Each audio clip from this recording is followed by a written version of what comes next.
tukhfuhu yuhasibukum bihillah fayaghfiru liman yasha wa yu'adzibu man yasha wallahu ala kulli syai'in qadir. Wa qala li ibn Abi Thalib karramallahu wajhah fi qawlihi awwalud dini ma'rifatullahi ta'ala amma ba'd. Masyarul muslimin wal muslimat, hadirin hadirat jamaah salat maghrib rahimakumullah. Alhamdulillah wa syukrulillah. Marilah kita senantiasa memanjatkan puja dan puji syukur kehadirat Allah Azza wa Jalla atas begitu banyak limpahan rahmat dan karunia-Nya kepada kita yang tidak bisa kita hitung, apalagi untuk kita membalasnya para jamaah rahimakumullah.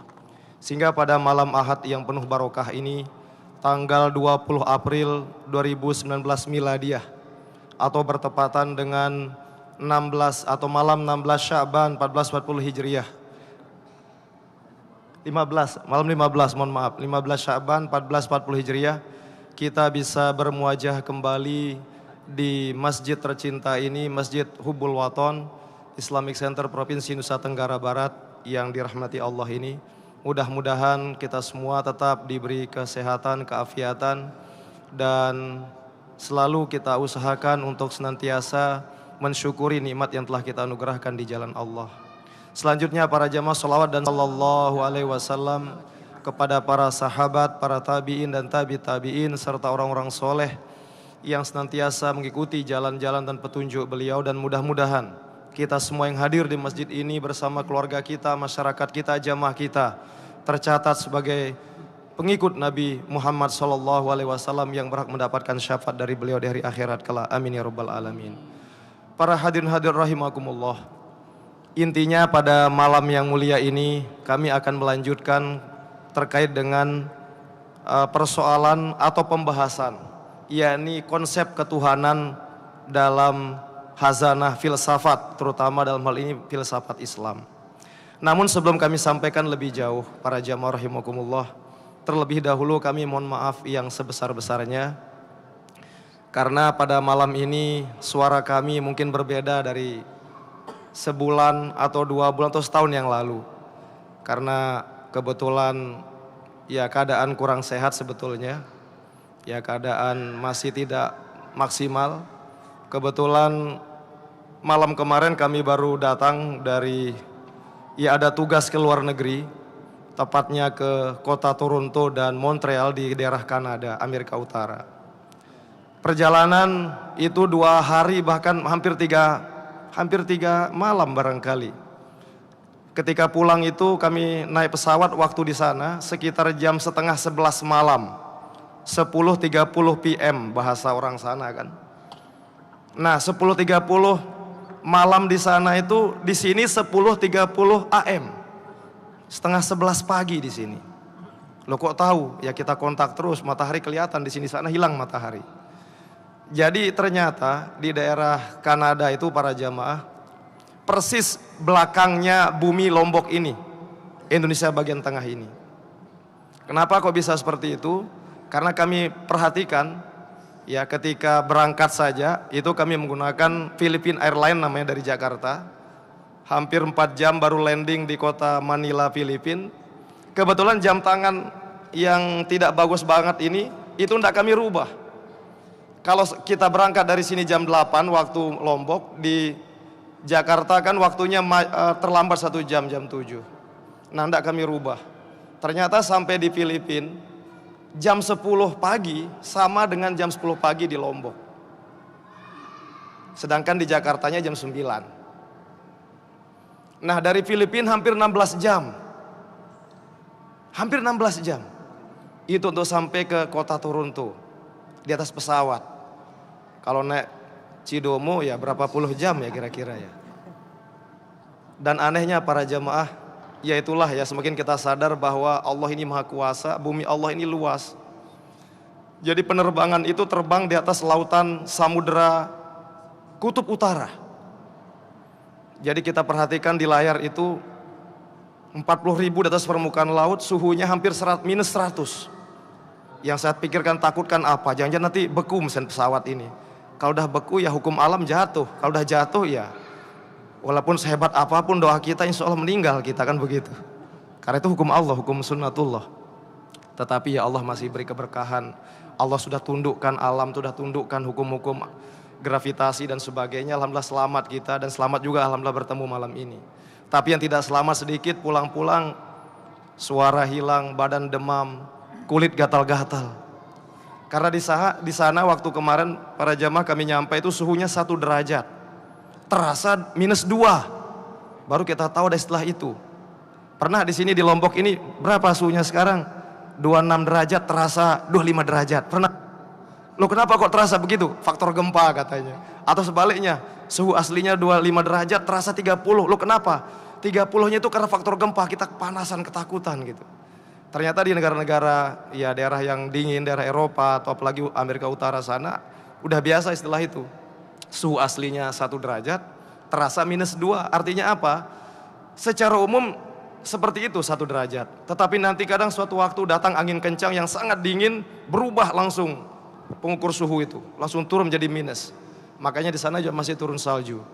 Nah, poin ini maksud kami para jamaah, ya mohon maaf jika nanti penyampaian ini mungkin agak berbeda, karena kami yakin dalam ilmu retorika, ya faktor intonasi suara ini akan mempengaruhi ya kolbu pendengaran orang yang mendengarnya.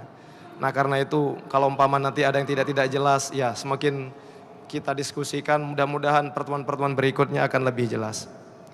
Para jamaah rahimakumullah, kembali ke persoalan masalah ketuhanan. Dalam hal ini tentu tentang hakikat Allah Subhanahu wa Ta'ala.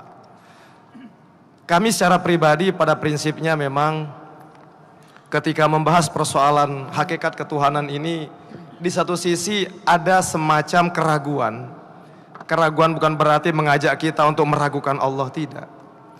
Tetapi persoalan ini, pembahasan ini mestinya dalam forum yang khusus, yang spesial. Harus pada forum yang memang benar-benar fokus konsentrasi untuk hal itu.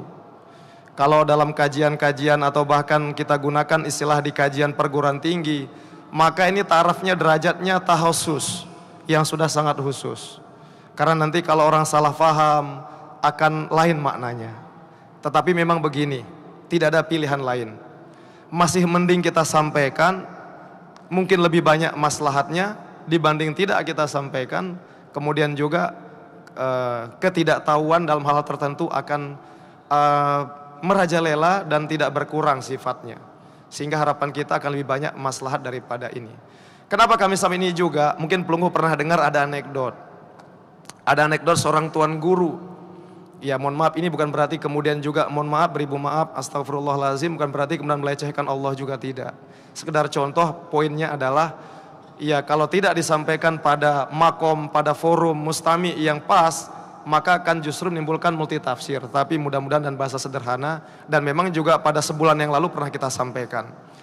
Kembali ke cerita ada tuan guru, katanya para jamaah pernah pelunggu dengar.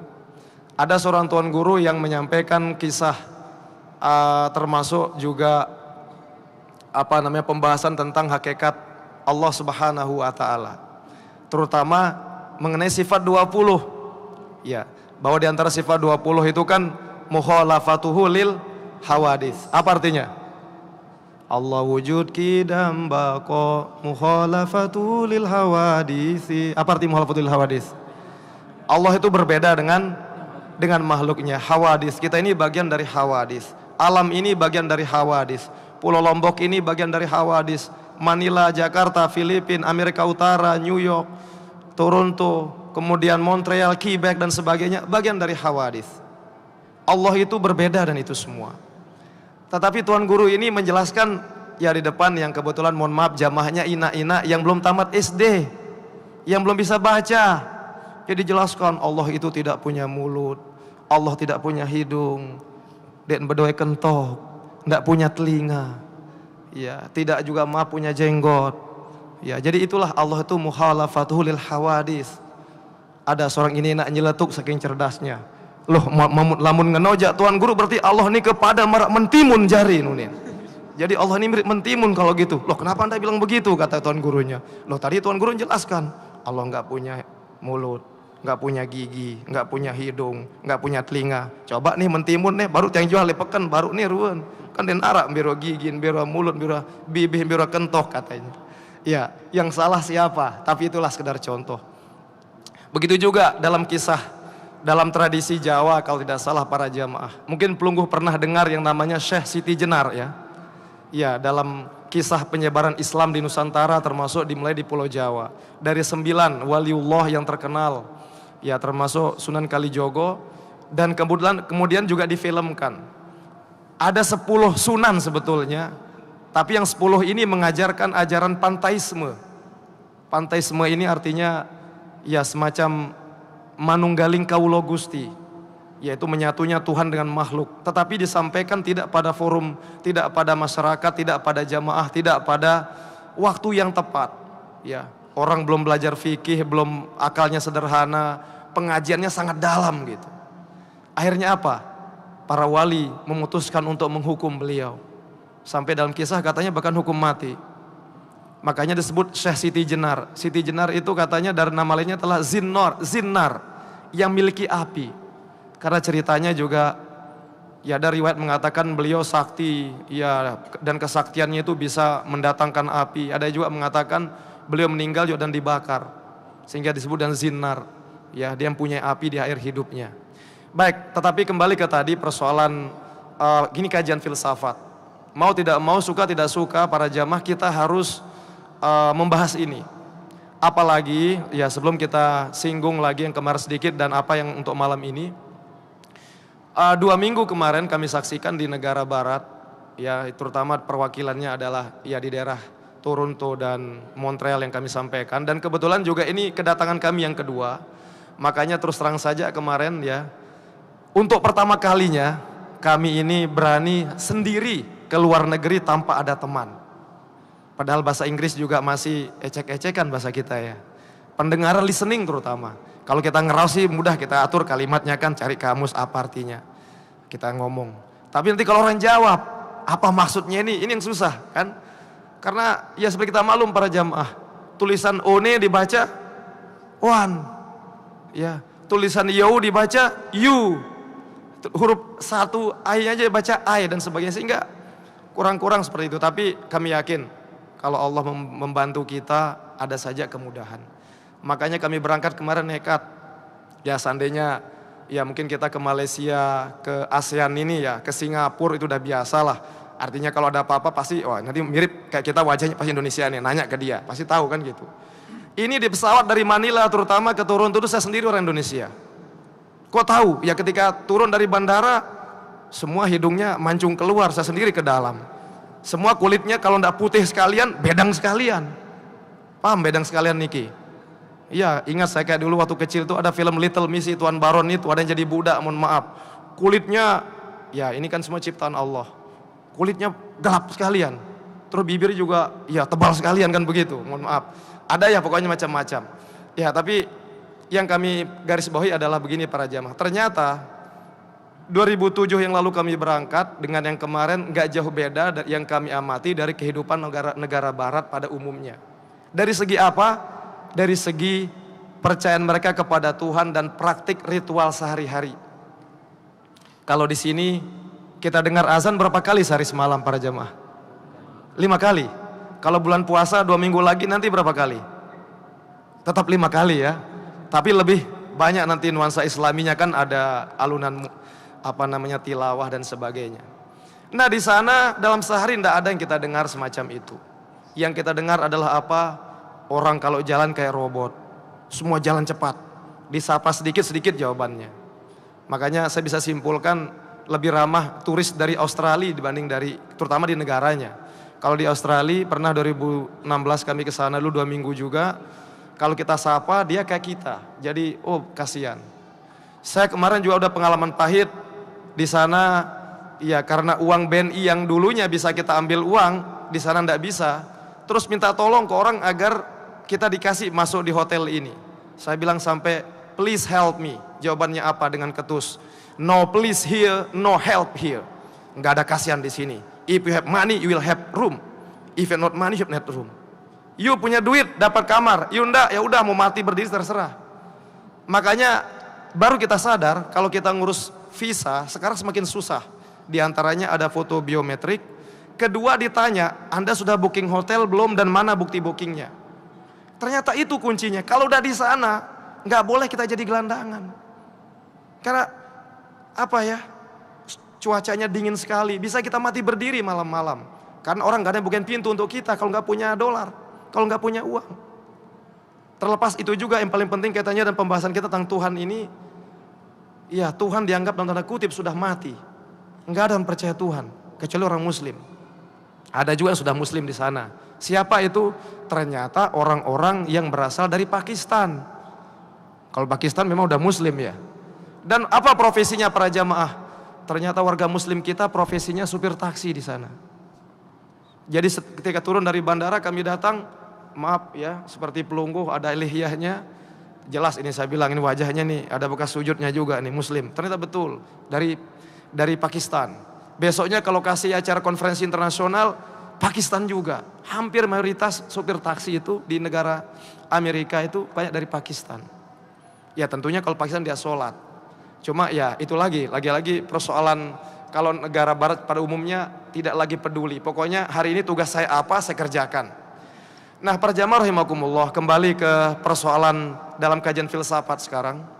Saya ingin menegaskan bahwa paling tidak kalau kita bicara filsafat ada 3 objek yang harus diteliti oleh manusia, harus dipahami, harus diselidiki, harus dibaca, harus disimpulkan, harus didiskusikan. Yang pertama yaitu adalah sekali lagi persoalan Tuhan. Yang kedua adalah persoalan alam semesta ini. Dan yang ketiga adalah manusia. 3 ini objeknya secara umumnya. Tapi 3 ini aja nggak habis-habis. Satu contoh misalnya persoalan Tuhan. Persoalan Tuhan ini kita bagi-bagi. Tuhan dalam kacamata orang Islam. Tentu jawabannya berbeda dengan Tuhan berikutnya dalam pandangan mungkin Yahudi, Nasrani yang terjadi hari ini. Mungkin Yahudi Nasrani yang aslinya zaman Nabi Musa dan Nabi Isa tidak jauh beda dengan kita. Tetapi seiring berjalannya waktu ribuan tahun terjadi distorsi-distorsi, bahkan kasarnya boleh jadi kita katakan penyimpangan-penyimpangan. Sehingga tidak heran mestinya kita bersaudara antara Islam, Yahudi, Nasrani ini. Tetapi terjadi konflik nggak hari ini? Insya Allah terjadi konflik. Ya termasuk di Palestina sana dan sebagainya. Kemudian yang berikutnya di samping Tuhan dalam pandangan Islam, Yahudi, Nasrani, ada juga Tuhan dalam pandangan non agama samawi. Siapa itu misalnya? Ya kalau bahasa kita di dalam kajian filsafat agama atau sosiologi agama adalah agama ardi, agama bumi. Mana agama bumi itu? Ya ada juga di sekitar kita di Pulau Lombok ini. Ya ada Hindu, ada Buddha, agama Konghucu, agama Zoroaster. Yaitu agama yang dianggap lebih banyak adalah unsur manusianya. Manusia yang mengkreasi, yang membuatnya. Kalau 3 agama besar agama samawi tadi, Islam, Yahudi, Nasrani adalah agama langit. Yang turunnya diberikan, disampaikan melalui wahyu, melalui malaikat Jibril. Ya dan perantaran wahyu. Nah ada lagi, Tuhan dalam pandangan ateis. Apa ateis? Orang tidak bertuhan. Dan itu yang terjadi di negara barat. Dan begini para jamaah ya, yang heran, tapi ini juga ya merupakan rahasia Allah. Ternyata berita gempa kita kemarin di Lombok ini, termasuk di Palu, itu udah terdengar di sana. Makanya ketika tiang sampaikan saya berasal dari Indonesia, oh Indonesia bagian mana? Dari Pulau Lombok, dekat dari Bali. Jadi ternyata di negara barat itu kalau sebut pulau-pulau di Indonesia ini harus sebut kata Bali ternyata. Jadi kadang-kadang Bali itu katanya lebih terkenal dibanding Indonesianya. Dianggap Bali ini negara lain. Nah makanya ya kita sebutlah karena ini sebuah kejadian ya. Lombok ini tetangganya Bali dan kembarannya Bali kita bilang. Baru dia ingat, oh kemarin katanya ada gempa. Iya kita sebut seperti itu. Nanya, ya berapa korbannya. Dan ceritanya bahkan warga Muslim di daerah Kanada sana pernah mengumpulkan bantuan dan dikirim kita ke Lombok ini dan sekitarnya. Ada yang pernah belum dapatkan belum? Datang orang barat misalnya, ini saya datang dari Amerika, ini bantuan dari kami. Tapi yang jelas itu pengakuan mereka sudah, mereka ngirim donasi ke tempat kita. Tetapi yang ingin yang sampaikan adalah begini. Ternyata di sana hampir tidak pernah terjadi gempa. Bencana alam itu hampir jarang terjadi. banjir, ya paling ya salju tadi aja dan angin yang dingin itu aja. Sehingga kalau orang yang suka protes akan nanya kepada Allah, ya Allah, di Lombok sana kurang hebatnya apa orang menyembah Engkau? Kurang hebatnya apa para masyayikh di masjid-masjid ini untuk tahajud, berdoa, istighfar? Tapi kenapa masih ada bencana alam? Di sana maaf, jarang orang sholat. Bahkan ingat Tuhan aja maaf tidak. Yang diingat itu kayak tadi, dolar money. Makanya the time is money. Jadi kalau kita ngajak ngomong, kita ngasih duit, nggak mau dia. Tapi kalau misalnya ngajak ngomong, ini saya punya uang, saya kasih Anda, ngajak ngomong baru mau dia. Karena memang sistem di sana, di setting, dibuat agar orang ini terikat dengan uang. Semuanya itu nggak ada yang gratis. Ya ada sih tempat umum ya, tapi sementara. Tapi tempat tinggal, makanan dan sebagainya nggak bisa. Kalau kita masih ada kasihan nih, oh tamu dari jauh, ditawari kita tidur kan. Ayo tidur rumah saya, gratis. Paling tidak 3 malam pertama. Kalau udah lewat 3 malam udah habis hak saya menjamu Anda menurut agama kan begitu. Di sana 1 malam aja nggak ada bisa gitu. Diusir kita kalau nggak ada bawa dolar. Ya kembali ke tadi. Jadi kita bisa bertanya, kenapa kok seperti Allah itu nggak adil? Ya kenapa di sana jarang orang yang mengadakan pengajian tausiah begini, yang ada itu ilmu sekuler saja. Misalnya apa ilmu sekuler? Gimana kita majukan pendidikan kita? Kita pakai ayat nggak diterima. Harus berbicara fakta realistis. Gimana kita majukan politik kita?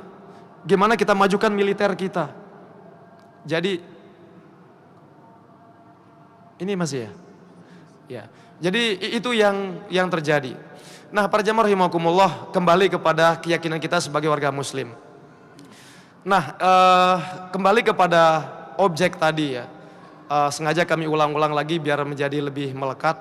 Jadi yang selalu dibahas adalah masalah ketuhanan. Yang kedua adalah masalah alam semesta atau kosmologi. Alam ini pun para jamaah tidak selesai, tidak berhenti dibahas oleh manusia sampai hari ini. Bahkan para ilmuwan meyakini pengetahuan kita tentang alam semesta ini baru 10% sampai hari ini. Dari begitu luasnya alam ini. Mungkin pelungguh misalnya ya seperti tadi ya, akan paham, akan semakin sadar betapa alam ini luas ketika pernah melaksanakan perjalanan keluar ke tempat yang jauh sekali dari tempat asal kita. Dan kita lihat, kita saksikan, kita amati gunung, laut dan sebagainya, baru kita sadar alam ini sangat luas. Ini baru alam bumi yang ketinggiannya hanya 40.000 kaki dari permukaan laut. Bagaimana kalau 4.000 kilo? Bagaimana kalau 1.000.000 kilo? Bagaimana 1.000.000.000 kilo dan sebagainya ke atas sana? Mungkin tidak habis kita akan kagum betapa besarnya alam semesta ini. Dan semuanya sekali lagi diciptakan oleh Allah untuk kemaslahatan manusia. Dan yang ketiga adalah para jamaah tentang manusia. Manusia ini juga tidak kalah hebatnya. Makanya surah terakhir di Al-Quran namanya An-Nas. Baru kita sadar para jamaah, pelungguh yang sering datang ya umroh haji ke tanah suci Mekah. Mungkin ketika di Mekah sana kan baru sadar juga, ternyata kita di Indonesia ini kecil apa besar badan kita Bapak Ibu? Lebih besar orang luar apa lebih besar kita?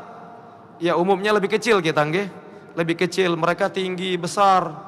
Kemudian sehat-sehat kelihatannya, gagah-gagah. Kita kayaknya berdua aja lawan satu orang, mereka kalah kayaknya kita. Begitu juga yang di negara barat, mereka juga tinggi, besar dan sebagainya. Jadi manusia ini juga kompleks persoalannya, banyak. Ya, tetapi kita yakin bahwa Allah Subhanahu wa taala memiliki hukum-hukum semua itu.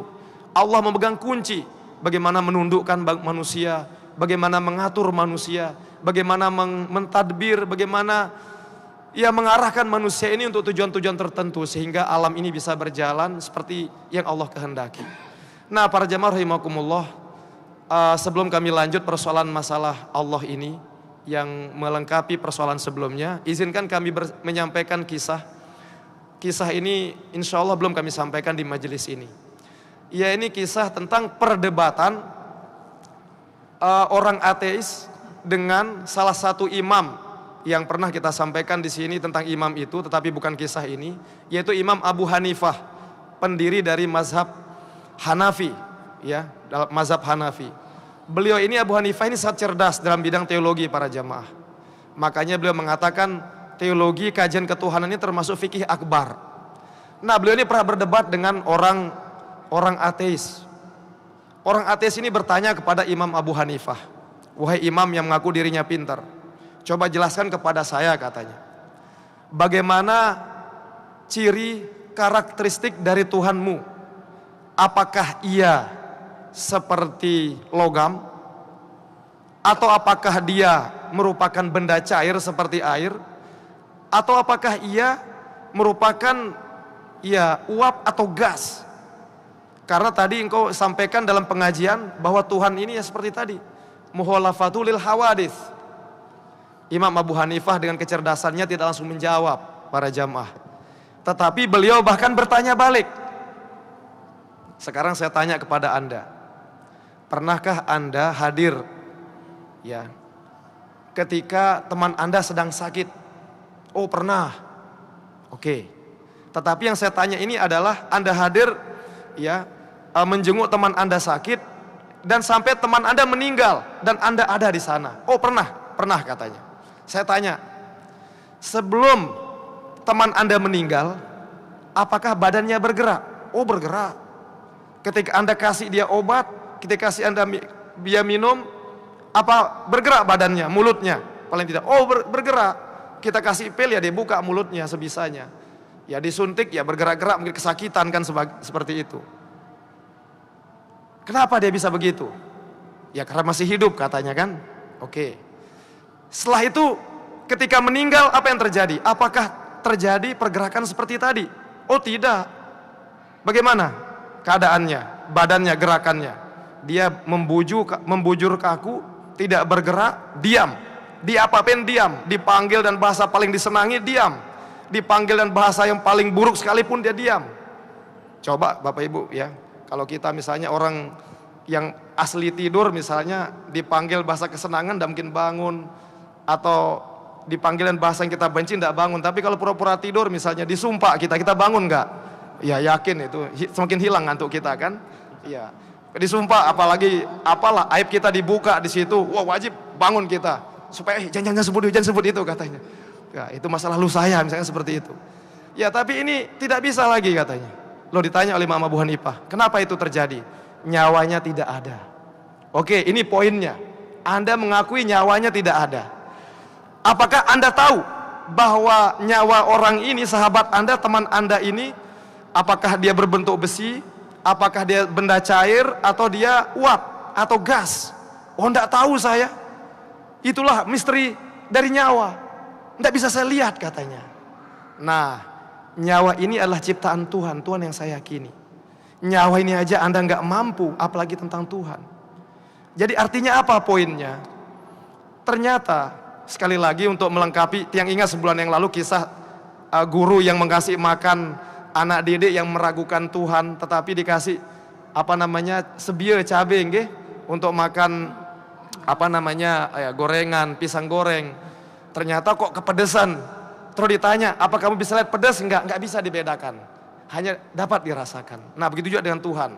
Ya, artinya ada juga kekuatan di alam ini yang tidak mampu kita lihat dengan mata, tetapi dirasakan kehadirannya, seperti angin misalnya, atau seperti nyawa tadi. Ya, tiang aja Pelunggu Sami ketika tiang nyampaikan hal ini kan, pelunggu tidak bisa lihat seperti apa nyawa tiang. Tiang juga tidak bisa melihat seperti apa nyawa pelunggu. Loh, kok ini bergerak pegang kaki, ini beliau pegang Al-Quran, beliau pegang tasbih.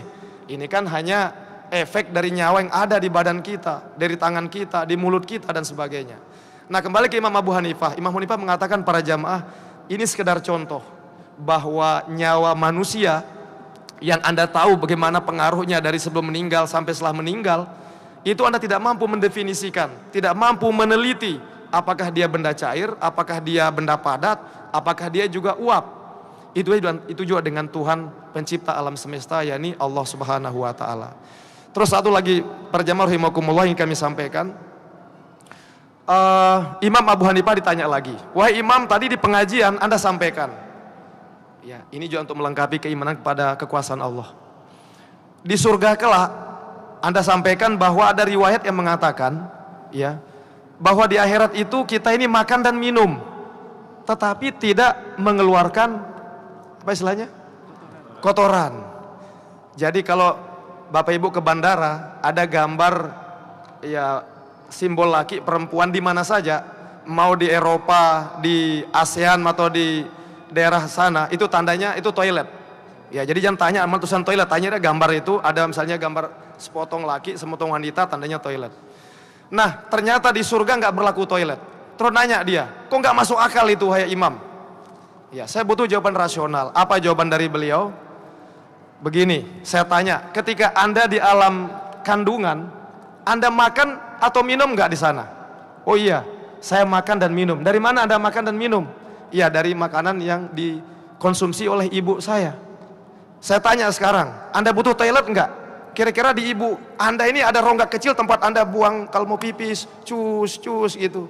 Kalau mau mencret, salah makan ibunya pedas macam, makan pauk terlalu asam, akhirnya Anda mencret, ada tempat pembuangan? Oh tidak ada, ini sekedar gambaran. Ini nyata di dunia ini. Jadi intinya Allah itu kuasa atas segala sesuatu. Nah boleh jadi di sana mirip seperti di alam rahim tadi. Ya wallahu alam bisawab, jadi itu gambarannya. Ya, jadi para jamaah rahimakumullah, waktu sudah selesai. Mohon maaf memang pembahasan tentang ketuhanan ini juga akan butuh waktu-waktu pertemuan berikutnya. Tetapi harus kita yakini paling penting bagi tiang-tiang garis bawahi adalah pembahasan tentang ketuhanan ini akan harus kita bahas, dan apa yang kita ketahui, yang kita pahami ini harus terus kita sampaikan kepada generasi muda kita, keturunan kita, anak-anak kita. Kemanapun mereka misalnya besok sekolah, apalagi ke negara-negara sekuler, jangan sampai mereka terkontaminasi, tercemari oleh pemikiran-pemikiran sekuler bahwa Tuhan ini tidak ada di alam ini. Itu hanya buatan pikiran manusia, kata orang-orang sekuler. Tapi kita yakinkan kepada anak kita, kepada murid-murid kita, bahwa Allah itu Maha Kuasa atas segala sesuatu. Dia adalah zat yang disebut omnipresent, yang selalu hadir menyertai manusia dimanapun dan kapanpun manusia itu ada. Kalau ada yang ditanyakan, kami persilahkan. Wallahu a'lamu bishawab. Wassalamualaikum warahmatullahi wabarakatuh. Waalaikumsalam warahmatullahi wabarakatuh. Ya, demikian sekalian, kami mohon maaf berhubung waktu sangat terbatas dan sudah masuk waktu Isya, maka dialog ditiadakan. Dan mari kita tutup dengan sama-sama melafazkan hamdalah. Alhamdulillahirabbil alamin. Lebih kurangnya kami mohon maaf. Billahi taufiq wal hidayah. Wassalamualaikum warahmatullahi wabarakatuh.